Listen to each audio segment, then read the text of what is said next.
Hey everyone, Francis here from What a Hell of a Way to Die. If you've been wondering how you can support myself and Nate here on the show, check out our Patreon at patreon.com/hellofaWayToDie. Joining the Patreon at any level gets you access to our Discord server, one bonus episode a month, and early access to interviews. At the $5 level, you'll get more bonus content and an opportunity to vote on monthly Zoo Crew episodes.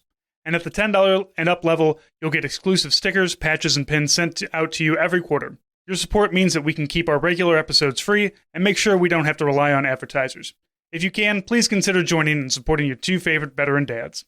Glory, glory, what a hell of a way to die. Glory, glory, what a hell of a way to die. Glory, glory, what a hell of a way to die. He ain't gonna jump no more. Hey everybody, welcome to another episode of What a Hell of a Way to Die. It's Francis, and today I have with me Calvin Norman. Calvin reached out to me because he's been working on a really interesting project regarding the Ukraine-Russia war, which is not necessarily about necessarily the violence of it, but the aftermath, the effects and everything, both socially and economically and environmentally. So we've got a lot of ground to cover. Calvin, how are you doing today? I'm doing all right. It's been raining all day, but it is what it is. It just started. We had like 70-degree weather 2 days ago, and now it's 35 again. But that's the Midwest, man. You can't everybody wants to the Midwest. It's so hot in March. Like, don't worry, it'll snow in April. I'm sure. We had a hail 2 days ago, so it's all a hot mess. We're just been doing rain for the last 3 days. We're gonna get rain tomorrow. So where are you based at? So I'm at Penn State. I'm a professor at Penn State. I'm based at out of State College on the main campus here. So we're right smack in the middle of Pennsylvania. The county is literally called Center County. When they decide to put the university somewhere, they're like, all right, we'll put it in the middle of the state. Yeah, everybody from the state will be able to have the same distance coming in. Does that work? Is there a lot of people from like Pittsburgh and Pennsylvania that come to, or Pittsburgh and Philadelphia that come to? Oh yeah. We got a pretty good pull from across the state. It's getting to be very expensive though, so that's kind of an issue. But so is everything. Yeah, what are you gonna do? So tell me about this project that you've been working on. So to myself and a couple of colleagues, we pulled together a series of 10 webinars about the social and ecological impacts of the war in Ukraine on the people and ecosystems of Ukraine. I think. So I'm a forester and wildlife biologist by trade, and I work on kind of the darker side of things. So I work on climate change and invasive species, and I'm kind of getting into, it's called One Health. So like healthy ecosystems have impact people, so we have healthy people. So I do like some PFAP stuff and chronic wasting disease, like just like the dark side of a lot of stuff, honestly. Sure, the things that interest a lot of us. Don't worry, it's fine, it's normal. You turned it into a job that makes it normal. Yeah. For what I keep myself positive by killing invasive species. That's what keeps it good, keeps things going well for me. But you want to come down to Missouri? We'll go hog hunting. Oh, I got actually a webinar coming up on that in September. Yeah. That whole thing doesn't work. That's how just they got randomly to Missouri. shooting pigs that you see out in the open. That's not helping out. Yeah. Yeah. Some fascinating work about hogs in Missouri and how they got there, and how they somehow only got released on federal land because it was banned on state. Hog hunting was banned on state and private land. Yeah, we here in Missouri we have a weird relationship with all of our animals. It's fine. We understand. There was a while ago you used to be able to. Well, you still can buy like live ducks and chickens at one of our farmers markets, and somebody bought one, and then I don't know if they thought it would be a joke or if they had second thoughts, but then released it on the arch grounds and made the rangers deal with it. It was very funny. My brother is a park ranger down at the arch. That's why I got all the ins and outs of them. A bunch of like grown men in smoky bear hats, like running around trying to catch a chicken. Federal dollars at work. That's a pretty good prank. That's pretty good. That's pretty tame. Yeah. So when the war in Ukraine, kicked off, obviously I've been following it for a long time, but it's like, I can't do anything. I'm a forester. This is not helpful.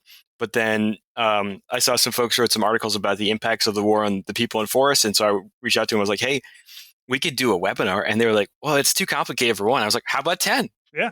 And so we got 10 webinars about it. We cover everything from introduction to the war and the history of the war, to how wildfires are being driven by the conflict, to the impact of the war on Chernobyl, and then kind of like what the future of Ukraine ecosystems will look like after the war is over. So tell me about like forestry. Tell me about forests in Ukraine, because all I've ever heard is that it's a breadbasket, which means a lot of agricultural land. I'm sure that you can't. Ukraine is a vast country. There's I'm sure a lot of different ecosystems and biomes and whatnot happening there. So where are these forested areas, and what kind of impact is being had on them because of the war? So a lot of the forests in Ukraine are shelter belts. I mean, they're pretty common throughout the Midwest. So those are the trees that divide up fields. So that's where a large majority of the forests in Ukraine are. And if you're watching any of the like footage of the war, you'll notice most of the fighting takes place in those forests. And so those are just being hammered with like literally with artillery shells and with tank rounds and with all the mines and all that kind of stuff. So that's where a lot of the forests of Ukraine are, because it is largely a steppe, especially if you go out towards eastern Ukraine. It's largely steppe and open plain.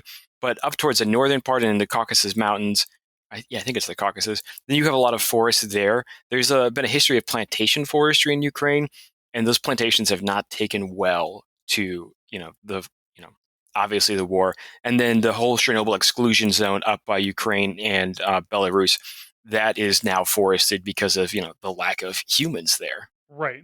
Now, the before we started recording, you did mention something about working around Chernobyl, because I know early on in the war there was a push through that for some reason, as if Russians don't do what I do and stare at Wikipedia until 3 o'clock in the morning researching nuclear disasters. So I assume many of them would do that and would know about Chernobyl. It's not that big of a secret. So what kind of is happening? We've got these forests coming back, but we still have a war driving through that.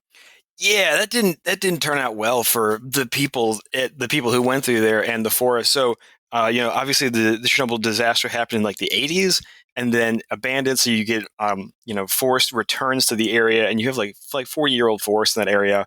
Then the war comes through, and there was a lot of the offices of the so we had the Chernobyl. Let me step back. So we had the deputy director of science at Chernobyl present, and a professor of agricultural radiology, or yeah, radioactivity radiology present, um, which is a crazy title. You should not have nucleotides in food. That's a bad thing usually.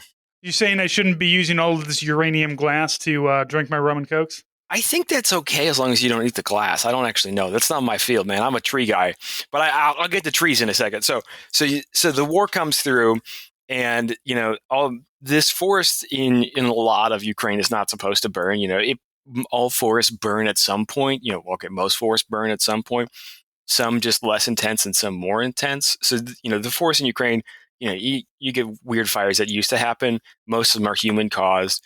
Someone like flicks a cigarette out the window or something like that. Well, the war kicks off. All of a sudden, there's a lot of fires, a lot of big fires, because war stuff is happening. People are shooting tracers and bombs are blowing up and all that kind of shit. So the forest ignites, and then they can't go out, and there's wildfires in Ukraine. They can't go out and do fire suppression because you got Russians at the trench. You got Russians who have dug holes in the middle of the ground and are trying to shoot at anybody. So that was a huge issue. So their fire rate went up by like 300% or 3,000%, went way up, and the smoke from those fires is not good because Chernobyl has a lot of nucleotides in the ground, and so what our professor from the Department of Agricultural Radiology told us is that it was standing in that smoke is like smoking 60 cigarettes an hour. So my 20s, yeah, I gotcha. Yeah, I mean, yeah, you get just blowing through them. Yeah. Well, I can't imagine. Also, does the nucleotides also are in there? So, like, not Yep. only are you're not just getting regular smoke cancer, you're getting the radiological cancer too. Yeah. They Yeah. don't It's going to be cancel each other out, I assume. right. Yeah. It's going to be like 200 years before most of those nucleotides decay.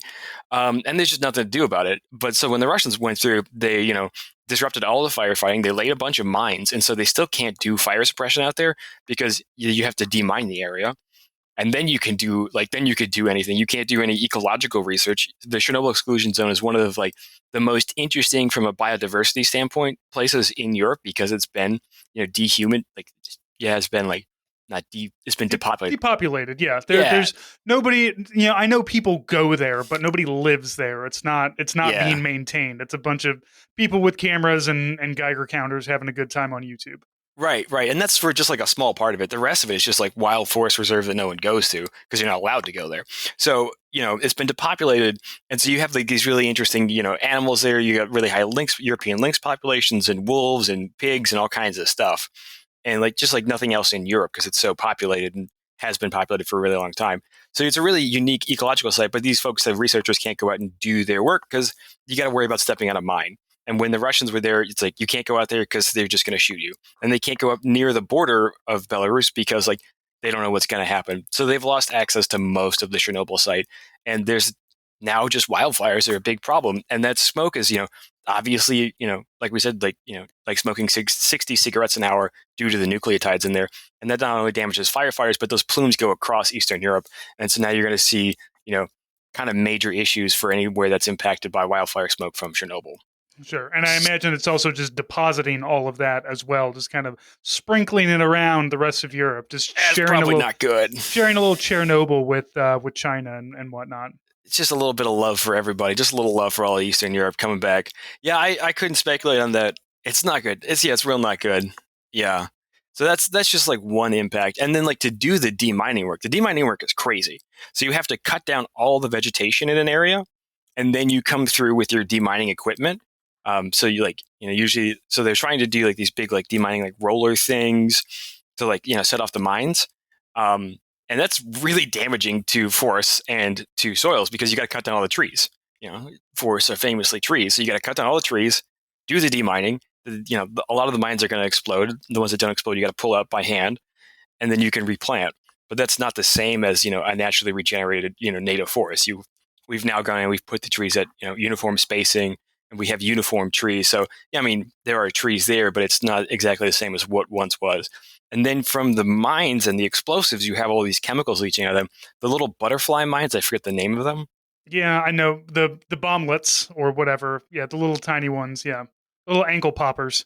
Yeah, whatever. They have a really strong acid in them, and so anytime that the deminers suspect that they, have encountered in an area with the butterfly mines, they have to take all of their stuff and wash it because it's got this really strong acid in there. Well, you can't wash the soil, so now you've just done soil acidification over a large area, as well as now this has to be demined. So, the fallout from this war is going to take decades to work through. The official like demining Department of Ukraine estimated, from the end of the war, if the war stopped today, the Russians left today, it's going to take 30 years to do all of the, like to get most of the country back to not exploding when you step randomly. And that's, accepting that a lot of forests and rivers are going to have, unexploded ordnances in them. Like we're just writing some of that off. Yeah, absolutely no war ends for everybody who's there. Cambodia, Laos, Vietnam are still demining, and every once in a while, like a French gardener will dig up like a World War One shell. So, oh yeah, the French and the Belgians and the Germans, they just have whole areas where it's like, no, you just can't go there. It's just like the Marne, like there's just too much shit. It's just all like explosive. Don't go there. Just don't even try. We could do something about it, or you could just not walk over there, and that's a lot easier and cheaper for everybody.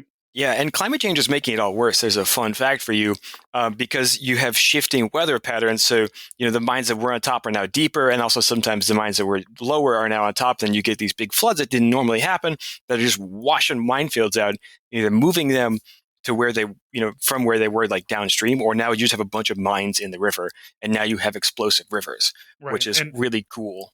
Yeah, in the correct way to lay a minefield is to lay the minefield and say, okay, here's the map that where all the mines are, where we put it, so that we can get through it, and also so that if necessary we can pull them back up. But that map kind of goes out the window as soon as you have like a small flood that lifts everything up and even moves it slightly. Even if it moves everything 10, 15 feet, that's enough. And unfortunately, the rains are not heavy enough to actually set off the mines. That would be a lot easier for everybody, but also would make for a pretty terrible mine, I guess. I'm not a weapons guy, so I'm all here for like the worst a mine can get. I think in our demining weapon, we did two because the demining is so important to anything. Like you can't walk your dog in a park unless it's been demined. You got to stick to the pavement all the time.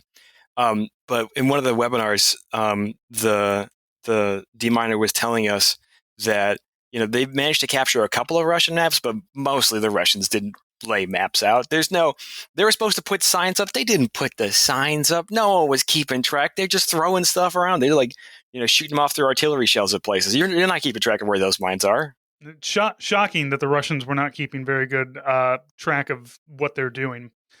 Uh, yeah, well, the army's got this great thing called a Miklik, and I can't remember what Miklik stands for, but it's basically you drive a Humvee with the trailer, and the trailer has a rocket on it, and the rocket has a big long cable with a whole bunch of C4 on it, and you shoot that up over your minefield, and then it goes 100 meters or so, and then you hit big button, and it detonates everything, and just gives you a nice clear path to go through. But I mean, that only works for a path. That's not going to demine the entire place, unfortunately. Yeah, and then you have to worry about now we've just destroyed the soil layer for a long time, and I've got to put it all back. And the fun thing about when you put soil back is like if you just jam it all back in a hole, the soil layers are completely different. And so your topsoil, where a lot of your nutrients and important organic material was, could now just be like mixed throughout. And so you've gone from nice, productive agricultural soils to just like we got a bunch of sand mixed in with organic horizons. It's gonna be a couple of years, guys. Don't expect anything big out of this here.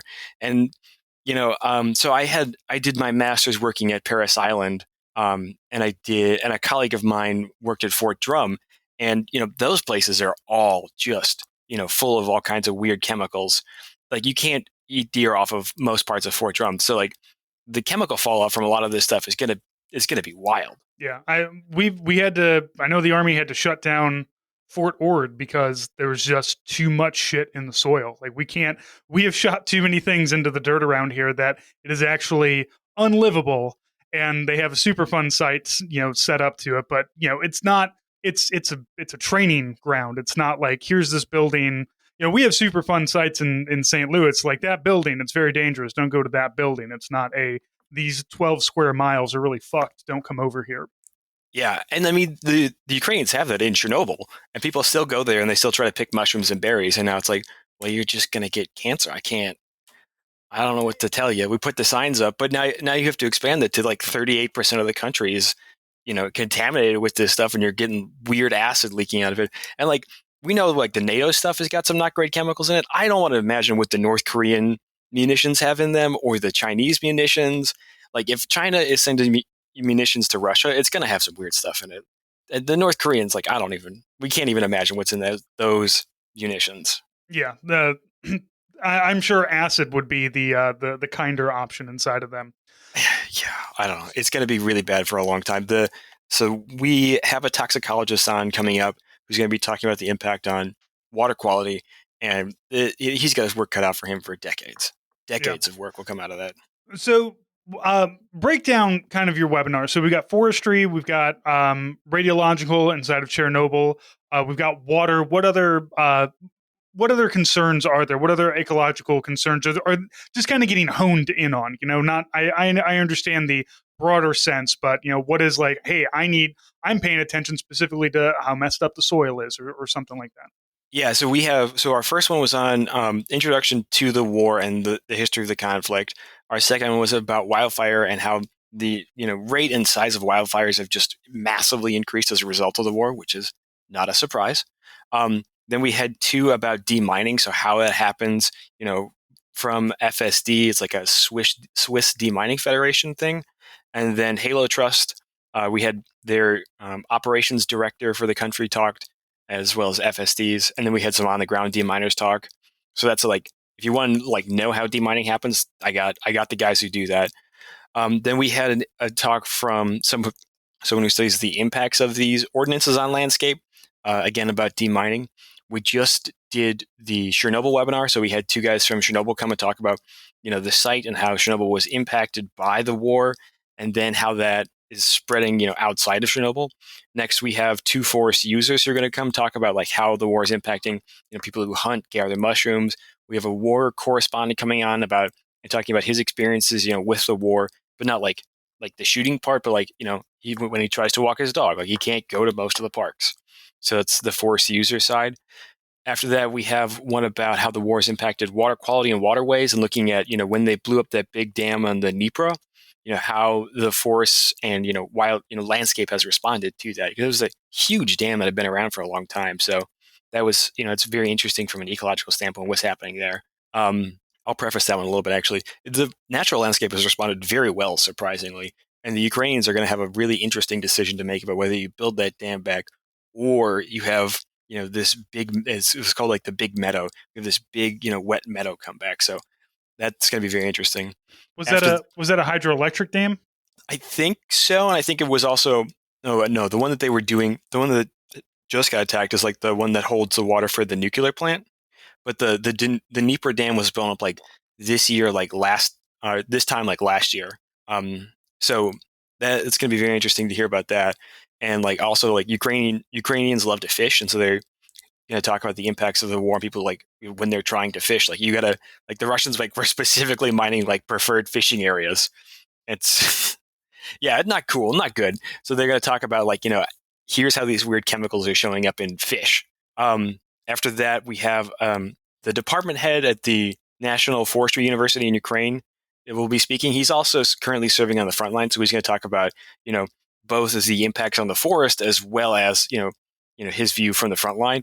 And then another Ukrainian NGO that works on like forest conservation and trying to keep forests as forests will be speaking like, here's how we're trying to do work despite the fact that there's artillery shells and mines all over the place. I was looking at one of their presentations and there's a 155 shell just in a tree. They were like, yeah, this is where we were supposed to go, but there's an artillery shell in this tree. So right, you don't want to get near that and start throwing rocks at it. Yeah, it would be really that kind of ends the day for me there. If I'm planning to go out and plant this site, like, oh, there's a shell boss. What do we do? Do we shoot it with a really big gun? From really far away? Yeah, I don't know.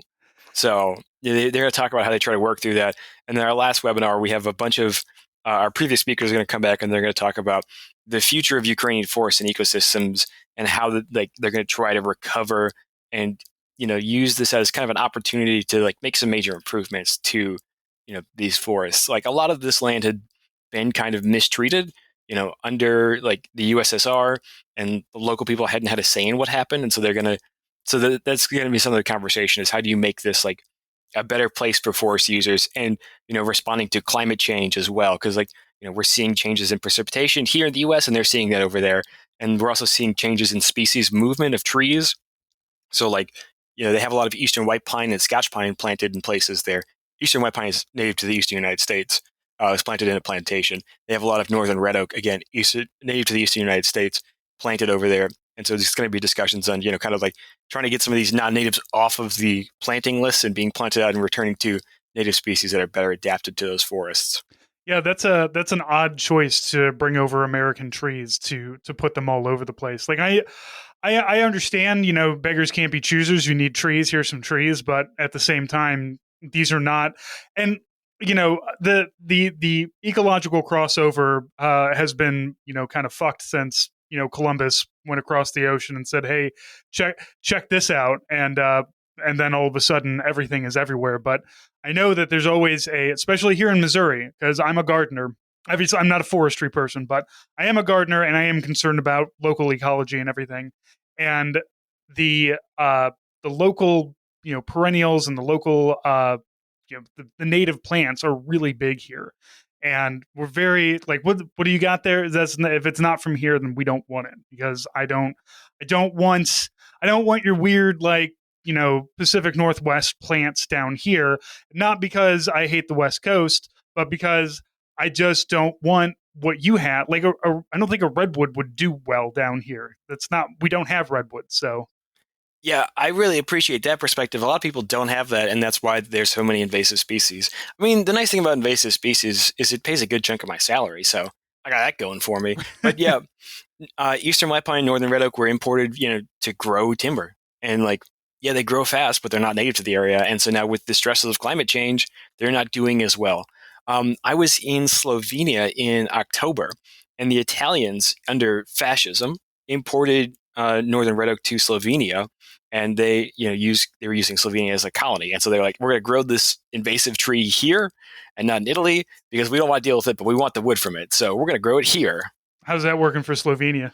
Um, Not so great. Not so great. Fascism is bad. Invasive species are bad. I'm gonna. This is it's a bold stance to take. I know, I but know, especially on a podcast like this. yeah, yeah. Bold stances. Bold stances. Fascism, invasive species, both bad. Both put together, not so good. Luckily, northern red oak isn't the. It's kind of an easier species to manage when we're thinking about invasive species. Like you can just cut it down and cut it back twice, and you're good. It's not like tree of heaven where you're like, all right, if I just got it down, I'm going to make more of it. I got Right. to do all of this stuff. You can have some of my elderberries that do that. I'm constantly there's one elderberry tree grew, and then ever since then it's been a constant fight with all the other trees that constantly try to grow here. If it's not that, it's the maple. It's the maple tree that's next door, dropping the little helicopters in my garden.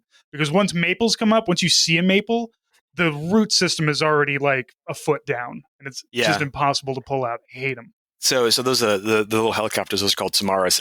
Funny you mentioned elderberry. Those are clonal and colonial. So that your one main elderberry is where the rest of the elderberry came from. That's actually all the same individual genetically. Well, From a tree standpoint, they're different, but yeah. tree colonialism. Yep. That's what we're talking about here. One of my favorite fun facts about America is that even our worms are colonists because the worms that we have here in America came over on the root balls from Europe, and like we had a completely different like landscape because the worms that were native to America, which were much smaller and much further down, so they didn't have as much to do with everything going on. But now it's just like, no, get some, starter compost, get some compost worms, get those going. And it's like, we're too far away. Like I can't go and find like American grown worms, like American made, American grown, because it's just going to be these little tiny things. They're like, I'm going to die. This giant worm is going to eat me. Yeah, yeah. It's one of the earthworms are one of these super underappreciated problems that we're just coming to grips with now. I did a webinar about earthworms last year, and I've got another one coming up this fall. But they just eat the whole leaf litter, and so you have, I mean, in forest systems, like the leaf litter is a nice blanket, and when the leaf litter is gone, all of a sudden seeds that were looking to hang out, spend the winter under that blanket or be protected from herbivores are, they don't have it because the worms ate it. They're a huge problem. Huge problem. Yeah, that's good that you know that one. That's a good one. Yeah. There's all kinds of little things like that. I will absolutely watch webinars about worms. Yeah, as a gardener, the difference between the compost worms that I have growing and the earthworms and everything, and my worm tea and everything. Yeah, I'm a worm guy. Don't worry. So if you go farther south in the U.S., you will pick up like in like the southeast outside of the big thing that killed we're going to make this a worm podcast for like That's 5 minutes here. This podcast can be whatever Yeah. I want. It's my show. Yeah, perfect. All right, so what Wormcast, killed let's go. a lot of the worms in the Midwest and the Northeast was glaciation. About that went away about like 10, 12,000 years ago. It depends exactly where you're standing. But so if you go further in the Southeast, there are native earthworms. But like in Pennsylvania, we have like 3 species of native earthworm. Everything else is invasive. And when it comes to managing invasive earthworms, we're just kind of like, dude, I can't do anything about that one. Yeah, There's the they're in the ground. What do you want? yeah. Yeah, I mean, like at least with like Tree of Heaven, like I can spray that with glyphosate and triclopyr. Like garlic mustard, I could pull that one. It's gonna be like a hard fight, but I could work it. I can't beat the earthworms. Like Yeah, when the thing pops up and you can grab it, then sure. But yeah, not worms don't do that unless you're gonna flood the whole area and keep it flooded for about 3 weeks. you can use mustard powder. It makes it itchy for worms, and so the earthworms will come out of the soil. But it's just you can't do that for. I mean, you could do it for like a yard as a Right. demonstrate, like a square yard, like a cubic yard as a demonstration for folks. But you just can't manage earthworms on a massive scale. And then the invasive jumping worm is just a whole different problem because You that have one. worms that fucking jump now. Oh yeah, look it up later. It's a wild thing. But it poops out these like really compact circular poops that don't break down easily, and so it changes whole soil textures and locks up nutrients. And it's just kind of like, well, I don't know. That's it. Pack it in, boys. That's soil's changed. Yeah, I don't. We'll see how that works in 150 years when the top 6 inches of topsoil in America it's just completely hardened over. Yeah, and that's what keeps me up at night. That's why I do a lot of the stuff that I do is because it's very, very scary. Um, yeah, it's not fun Yeah, all the time. you get the real deep existential crises, don't you? Like some of it, I'm worried about debt. I'm worried about rising fascism in America, and then you have people like, do you understand that like our soil is dying and we're all going to starve to death in 100 years? Oh, the dying soil isn't as bad as the prion existentialism. That's the worst one. I can only do like CWD and prion stuff for like 8 hours a week. Otherwise, I don't sleep at night. It doesn't work out well. Yeah, that's the worst one. How do I avoid the prions? Do I have You to just not? don't. You don't? You don't. We just have to hope it doesn't jump the species barrier Jesus because Christ. chronic wasting disease can persist for over 3 years. You can't break it down. You have to treat it in a like when we research it and destroy it. We either put it in an autoclave and destroy it, put it in bleach for 15 minutes, or bake it at like 1,000 degrees. So So I just got to if it drink jumps, it bleach and I'm jumps. fine. Yeah, I mean you got to drink it for like 15 minutes, but yeah, Swish it yeah, around inside of me. No, it's fine. I've got some YouTube videos that I can watch about that. yeah. No, it's real. It's real cool. We just with the species barrier is pretty high. It hasn't jumped yet, but it's jumped in like 7 out of 9 animal models that we've tested in. So animal Well, models are animal models. yeah. So, listen, going back to Ukraine, going back to our current crises, not the crises in 40 to 50 years. So what say the war ends tomorrow, Russians turn around and go home. What are the like? Okay, here's what we're going to do to start reforesting. Because as you mentioned, it's not like they have big. Here's just a big forest that it takes a day and a half to walk one end to the other. They have these smaller ones that kind of that, as you said, divide the land up. So is the plan to go back and redo those divisions, or is it we know what Ukraine was maybe in the 1800s and we're trying to bring that back? Like maybe it was more forested, or maybe there were more diversity in more biodiversity in the plant matter. Is that kind of a plan, or is it what is it?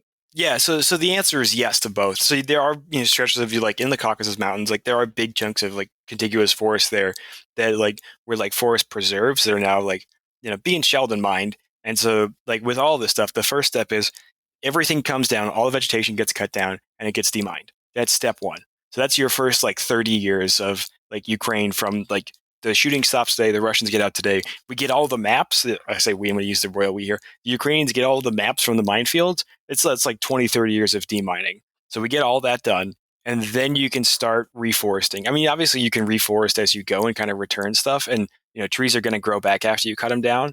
So it's kind of a question of managing the regeneration, what comes back, and then also trying to supplement that with nurseries. No one has the nursery stock to do all that planting. Like no one plans like, oh, hey, like we're just going to cut down most of our forest and then like replant it over the course of like 2 years. Like we're just going to cut it all down because it all got mined, and then we're going to have to put it back. So like there's no nursery stock there. So they got to set up the nurseries to get the trees back out there, and then they're going to have to start planting. And what gets planted, that's going to be where a lot of the conversations are. Are we planting, back some of these plantation species, or are we going to try to put it back into like a more natural forest space, kind of a more setup like that? That's going to be a lot of the conversation. Like with the Dnieper River, like maybe they don't redam it because they have this really cool wetland habitat that's a great nutrient soaker, and you have like lots of beavers and fun stuff in there, and so maybe that stays. And then a lot of the shelter belts have to get replanted, and what those get replanted with is going to be a lot of the conversation.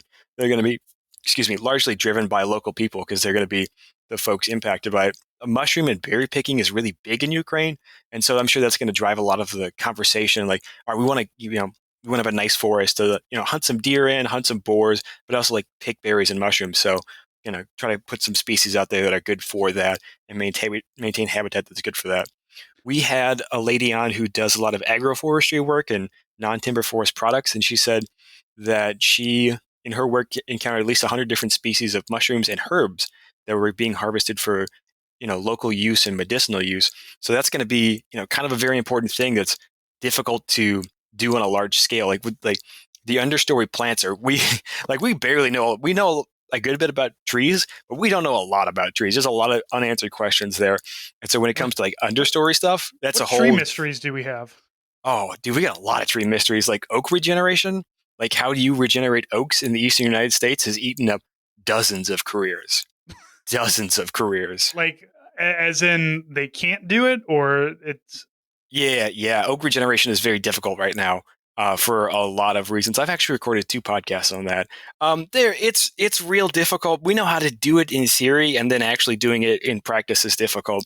And so, like, and that's these are some of the most charismatic species we have when it comes to plants. So like going down to like the European version of blue beet lily and figuring out, well, how do you how do you collect those seeds, how do you grow them, how do you return them to where they should be, is going to be a lot of work. It's going to be difficult. And then the fungal stuff is also, funguses are crazy. I don't do fungus. I do plants and I do wildlife. Fungus is a different kingdom. I don't work on those. Yeah. Whole different wild stuff. So why a nursery? Why not just, all right, we knew trees were here, we can spread the seeds out and kind of let nature take its course? Well, I mean, a seed nursery would be where you could get some of that stuff from. But so you could do a seed nursery. So you have to plant the trees and then collect the seeds from them. You can collect seeds from wild stuff around, but largely when you have to do this demining work, you got to cut everything down. And so you're going to cut down everything for like 40 hectares. And tree seeds tend not to be able to fly that far. And when they're doing this demining, the soil is being disturbed to a point where the seed bank is unlikely to be successful and to survive. And so you're probably going to have to replant. I mean, I'm constantly surprised by the strength and like, the persistence of native plants and like how they do like super well after stuff. Like this summer, I sprayed this huge patch of Japanese barberry. It's an invasive shrub. It was like this huge, huge barberry. I killed the whole damn thing. And then like later at the end of the season, like I saw a little trillium starting to come out of the ground underneath it. I was like, oh, wow. That seed had been there for a long time, but it just hadn't had a chance to survive. So I'm sure we're going to see a lot of that. We're going to see all these like wonderful little miracles. But like, to be really honest, you're going to have to plant a lot of this because we're going to cut down all the trees for a long ways. We're going to disturb that soil just in an immense way.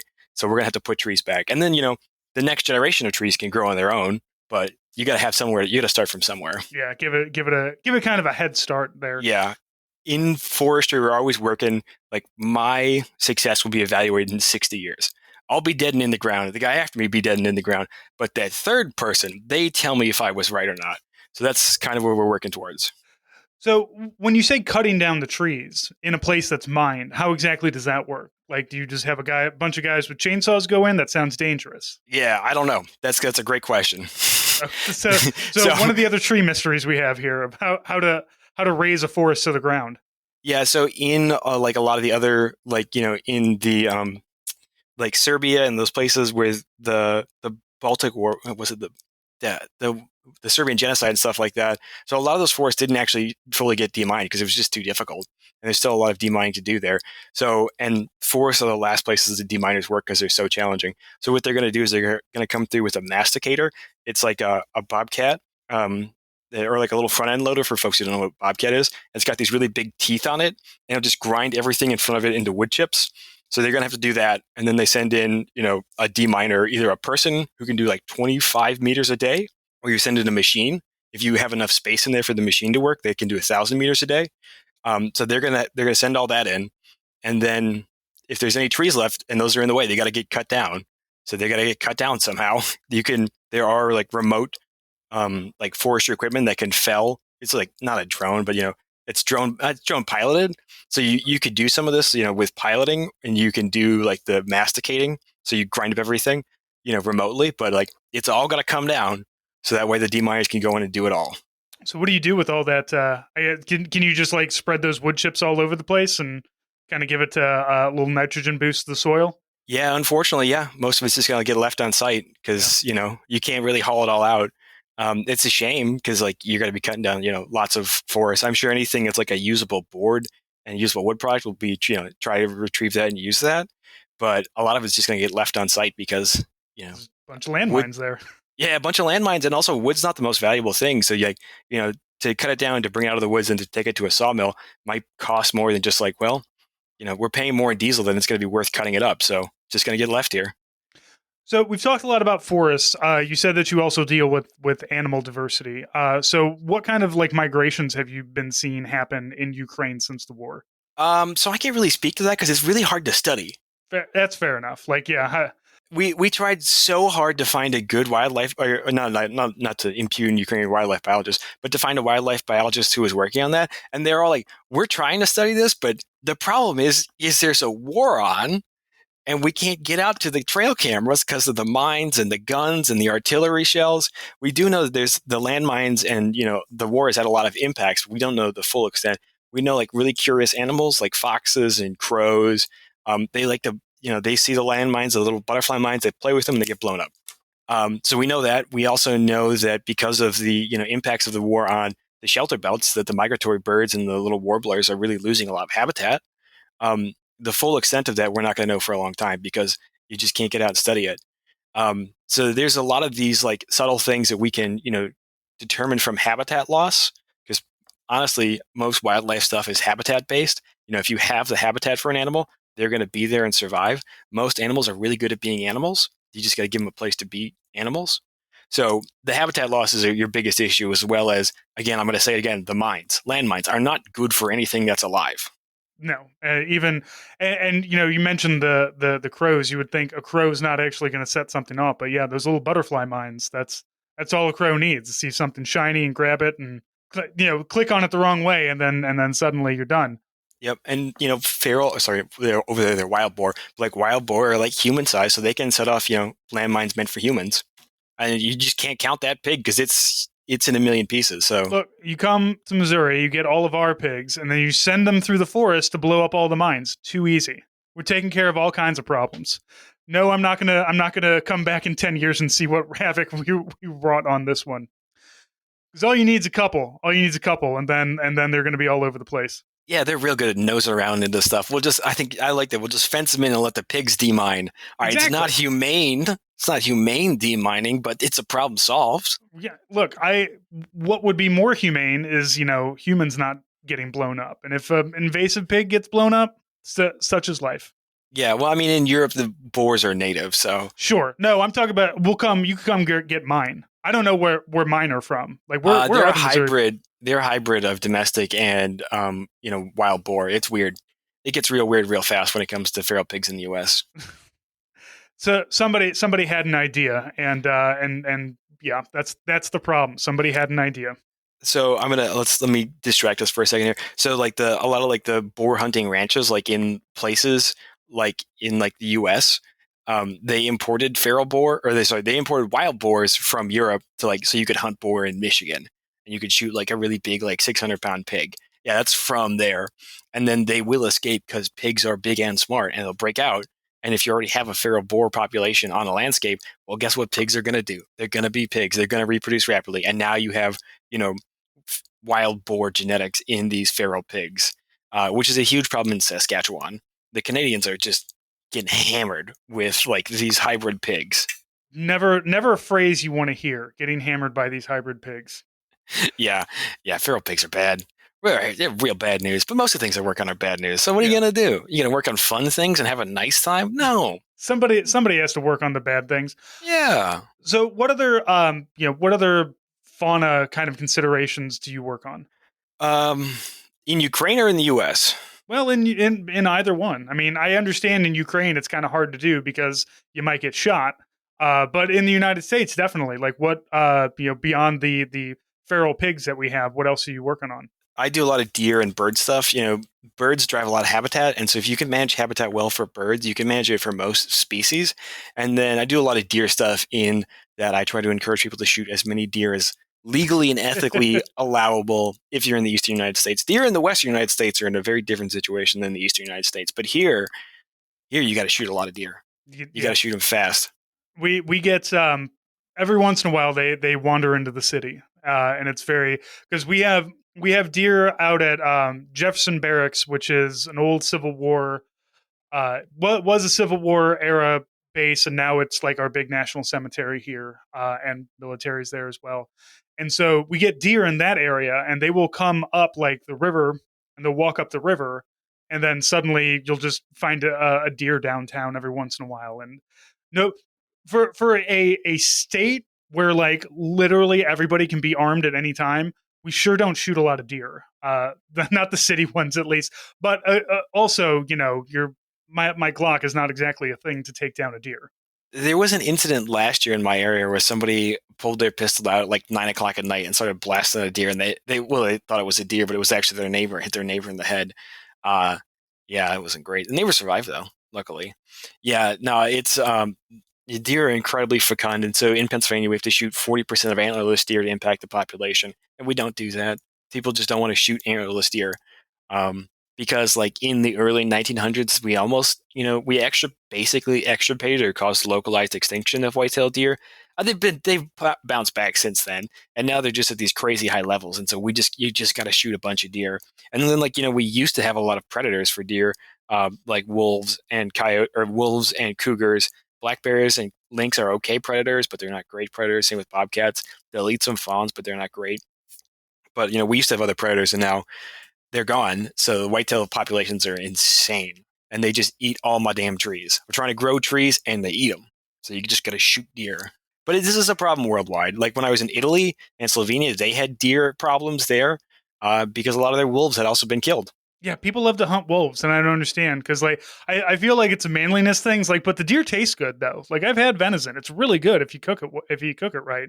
I don't think anybody's eating a wolf. Like, you don't want to eat a thing that eats meat.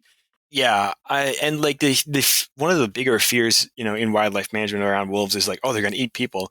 There's very few recordings of No, wolves attacking humans. Yeah, and same with cougars. Like cougars, we know will attack humans, and they kill a third of a person a year.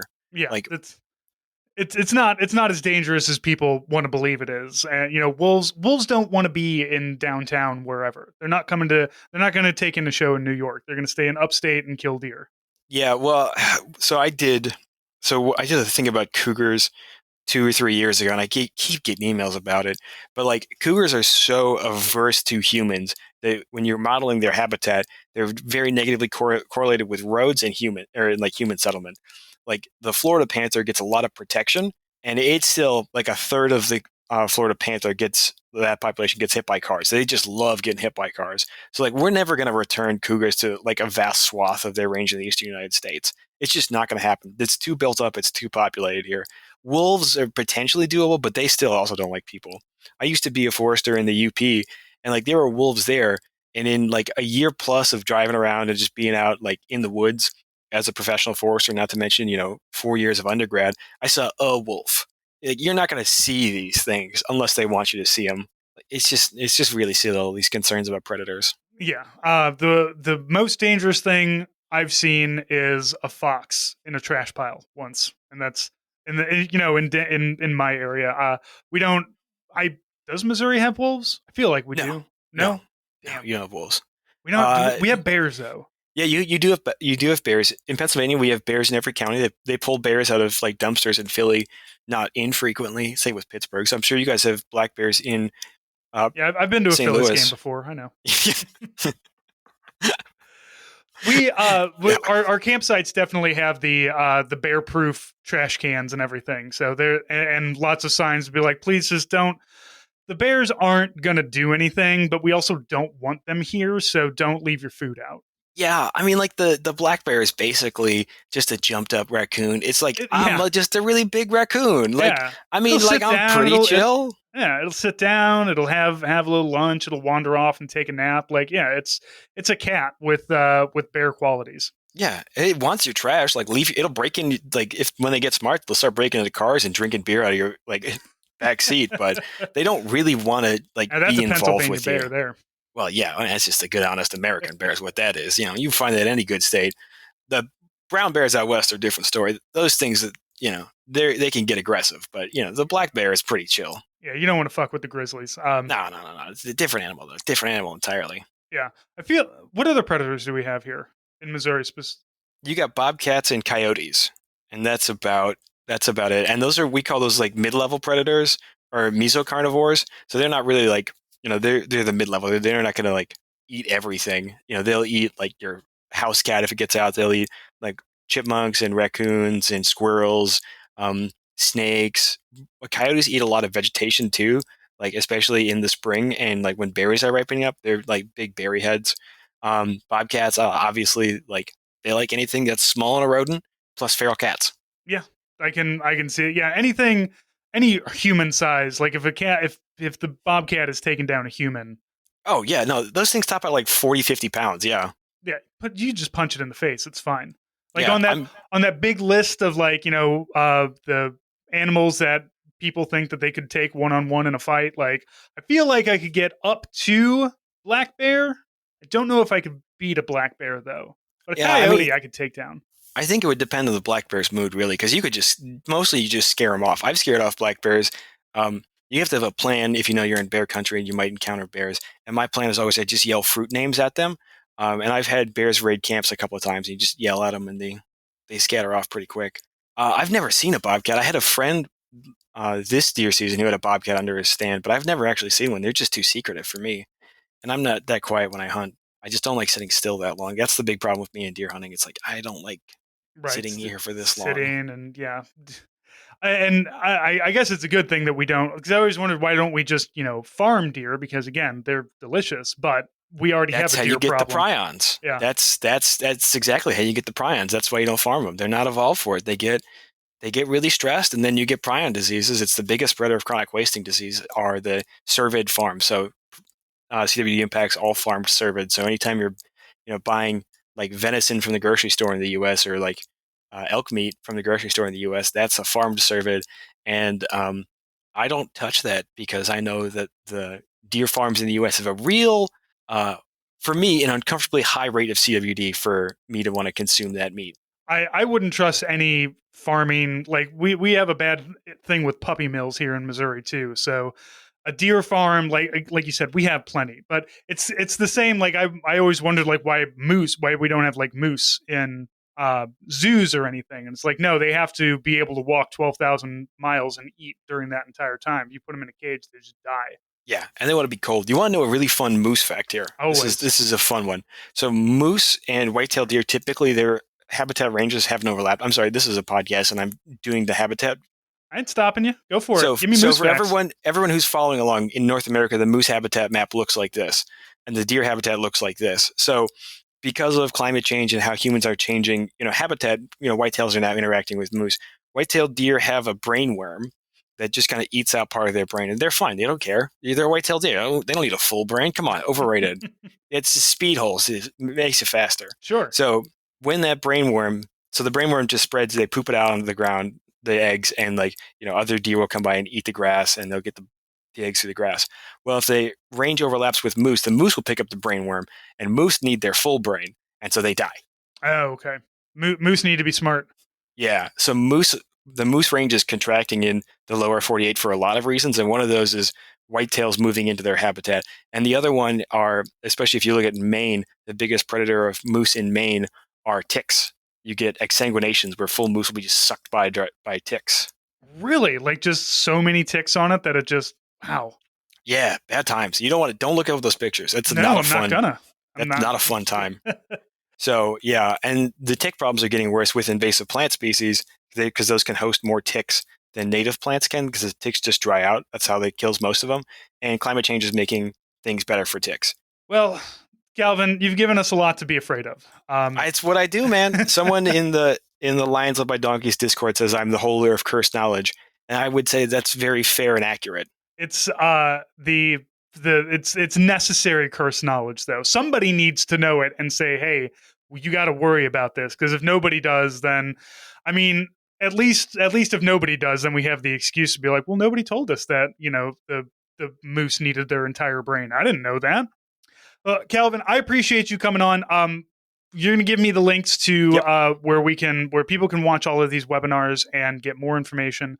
Uh, Thank you so much for coming on and reaching out. I'm sure that I'm going to ping you again for either some more of the people that you talk to or more moose facts, one or the other. Oh yeah, yeah. Whatever you got. So everybody, thank you for listening, and we'll talk to you next week.